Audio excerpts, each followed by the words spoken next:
House లో సోనియా గాంధీ, మన్మోహన్ సింగ్, రాహుల్ గాంధీ ఉన్న తెలంగాణ కోసం పోరాడారు.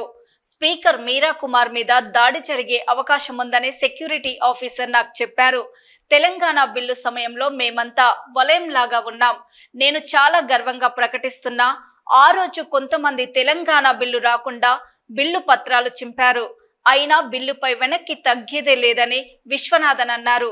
నాది తమిళనాడు రాష్ట్రం అయినప్పటికీ ఏఐసిసి ఆదేశాల మేరకు తెలంగాణ కోసం అక్కడే ఉన్నాం. పొన్నం ప్రభాకర్ టైగర్ ఫైటర్ తెలంగాణ కోసం కొట్లాడారని ఏఐసిసి సెక్రటరీ పి విశ్వనాథన్ పేర్కొన్నారు. మంత్రి పొన్నం ప్రభాకర్ మాట్లాడుతూ తెలంగాణ ఉద్యమం సందర్భంగా తెలంగాణ రాష్ట్ర ఏర్పాటులో స్పీకర్ రక్షించే క్రమంలో అక్కడే ఉన్నామని విశ్వనాథన్ చెప్తున్నారన్నారు. హుస్నాబాదు నియోజకవర్గాన్ని 5 సంవత్సరాల్లో ఉద్యోగాలు, ఉపాధి అవకాశాలు, అహర్నిశలు కష్టపడే ఉద్యోగ బాధ్యత నాదని హామీ ఇచ్చారు. పార్లమెంటు ఎన్నికల్లో మెజారిటీ తెచ్చారు. స్థానిక సంస్థల ఎన్నికల్లో గెలిపించే బాధ్యత నాది. నా ఎన్నికల కంటే రెండింతలు కష్టపడతానని అన్నారు. Very important occasions. Election also not a very ordinary election. The two big wholesaler retailer contesting these elections. The big wholesaler. You know who is wholesaler? BJP. Who is a retailer? BRS.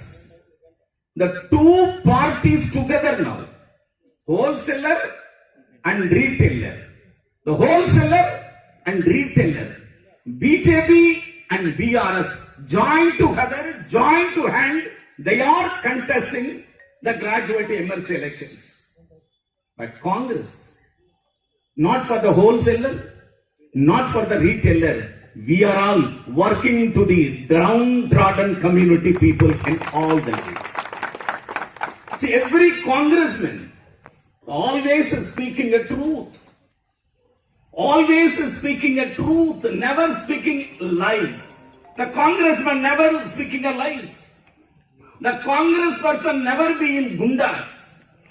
The congress person never be in rowdy element. The congress persons never be in cheated anybody. The congress person always keeping Gandhi ideology and policy like that. It is our strength.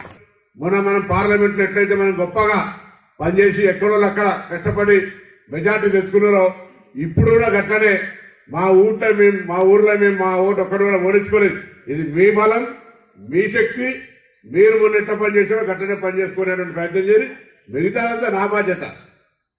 మీరు చూస్తూ ఉన్నారు. నిన్న కూడా నేను హైదరాబాద్లో ముఖ్యమంత్రి గారు meeting ఉండే. నేను యాక్చువల్గా 4 గంటలకు అనుకున్న ప్రెస్ లేట్ అయింది. రాముడిని 5 అయింది.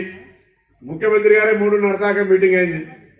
అయినా 6 గంటలకు మనం ఉద్దేశించి రీచ్ అయ్యి మన ప్రెస్ కాన్ఫరెన్స్ చేసి అందరు పార్లమెంట్ అంతా కూడా, పార్లమెంట్ ఇన్ఛార్జ్ కూడా అందరూ సమన్వయం చేసుకున్నాం. సో నేను అనేది ఏంటంటే దయచేసి ఇలా మీరు మనకు సంబంధించి ఎక్కడ కూడా ఏ గ్రామంలో ఆ గ్రామం వాళ్ళే అభ్యర్థి నరేందర్ రెడ్డి గెలవాల్సిందే. కాంగ్రెస్ పార్టీ హుస్నాబాద్ నియోజకవర్గంలో జెండా ఎగిరేసి మనమే ముందుండాల్సిన బాధ్యత నేను అందరినీ కూడా హృదయపూర్వకంగా కోరుతా ఉన్నా. ఎక్కడ కూడా ఏదైనా ఉంటే మనసు ఇప్పి నాకు కూడా చెప్పండి. నేను కూడా మీతో మాట్లాడుతా, కూర్చుంటే ఇక్కడనే కూర్చుంటా. మనం ఎలక్షన్ దాకా వారు సతీష్ గారు జాగిరి ఈయన మన నియోజకవర్గానికి సంబంధించిన వ్యక్తే. అక్కడ జాగిరి ప్రభాకర్ నరేందర్ రెడ్డి దగ్గర మిత్రుడు. రేపు మంచి చెడు ఉంటే ఆయన చూసుకుంటారు. చూసుకోవాలి. అడ్మిషన్ గిడ్మిషన్ ఉండే కదా. ఇప్పటిదాకా వేరు, ఇప్పుడు వేరు కొద్దిగా అంతే. రియాజ్ గారిని మాట్లాడుతున్నారు.